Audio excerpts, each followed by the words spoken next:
Emotions don't just happen.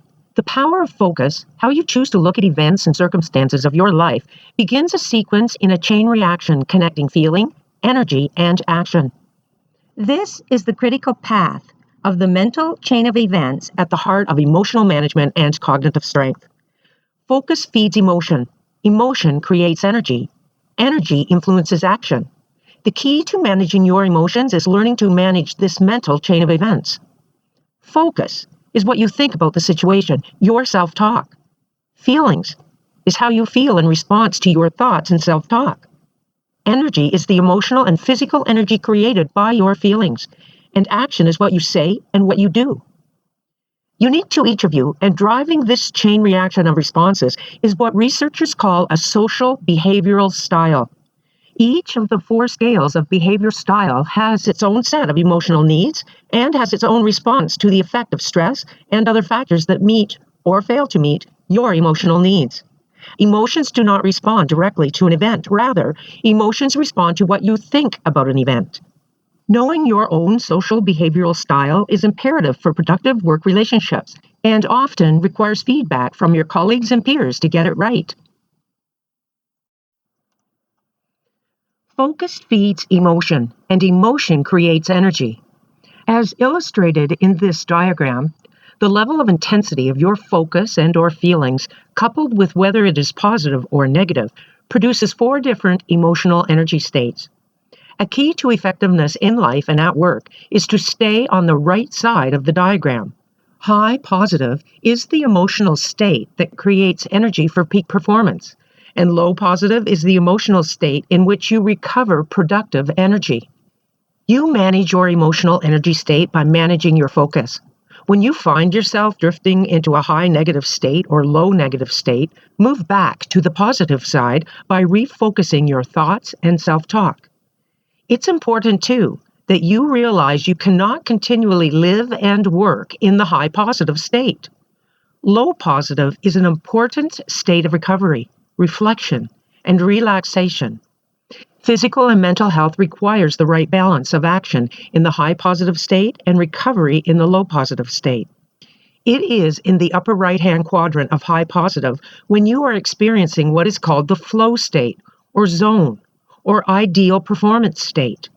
It is a very real mental and/or physical condition in which a person is performing at, and often beyond, his or her potential. In the flow state, a person's attention is totally focused on the task. There is a feeling of being in complete control of one's actions. The person experiences a very deep sense of joy and fulfillment in simply performing the activity, and there is a perception of time slowing down. As good as it is to understand your need to be in the positive state and what that looks like, it is equally important, if not more important, to be aware of the negative. Because for many of us, the negative energy is a more common state. That being said, notice where your focus may tend to be if you are in a highly negative state. You will tend to focus on the hassles at work, or the fact that there is just too much to do, or too much drama, or too much of anything over which you have no control. Or you are focusing on how irritating you find your work, or the people around you that you work with. Also in a highly negative state, you may be feeling resentment, frustration, or anger. It's important for you to know that if your focus or feelings share a similarity to any of these labels, you are existing in a very high negative state. And whether you know it or not, the negative effects of stress will be creating havoc and harming your mental, physical, social, and emotional well-being. Know, too, that the more time you spend in a high negative state, the more natural it becomes for you to focus on hopelessness or experience a general dislike of your circumstances as a whole. Gratitude is getting a great deal of attention within the realm of positive psychology. Studies show that gratitude not only can be deliberately cultivated, but can increase levels of well-being and happiness among those who do cultivate it. In addition, grateful thinking, and especially expression of it to others, is associated with increased levels of energy, optimism, and empathy. In positive psychology research, gratitude is strongly and consistently associated with helping people feel more positive emotions, relish good experiences, improve their health, deal with adversity, and build strong relationships. Although most studies cannot prove cause and effect, they do support an association between gratitude and an individual's well-being. A deliberate practice of gratefulness helps us refocus on what we have instead of what we lack. Brain research suggests that consistent feelings of gratitude may actually affect brain health by creating feelings of optimism and determination, resulting in fewer reports of body pains, less depression and anxiety, and improved sleep. Alex Korb, PhD, a UCLA postdoctoral researcher, says being thankful can increase your brain's reward circuits and relates this to something called the virtuous cycle of the brain.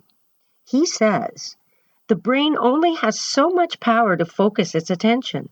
It cannot easily focus on both positive and negative stimuli. So once you start seeing things to be grateful for, your brain starts looking for more things to be grateful for. The greatest obstacle for gratitude are envy, greed, pride, and narcissism. Happiness is peace of mind, and all too often in this fast-paced roller coaster life, that concept is lost.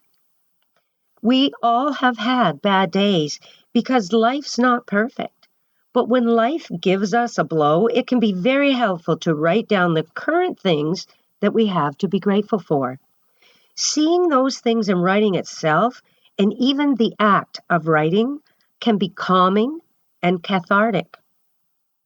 Life is a gift. Freedom is a gift. Employment is a gift. Friends and loved ones, those are gifts. Your very breath at this moment is a gift. Viewing life with grateful eyes gives insight that life owes you nothing, allowing gratitude to work its humbling magic. The practice of gratitude is yet another key element in developing the skill of positive presence, providing us with the necessary mechanism to focus on that which will bring us the greatest positive returns in terms of achieving peak performance, for building and maintaining good relationships, and for experiencing good health. And now, move on to content item 20 of the credentialing program.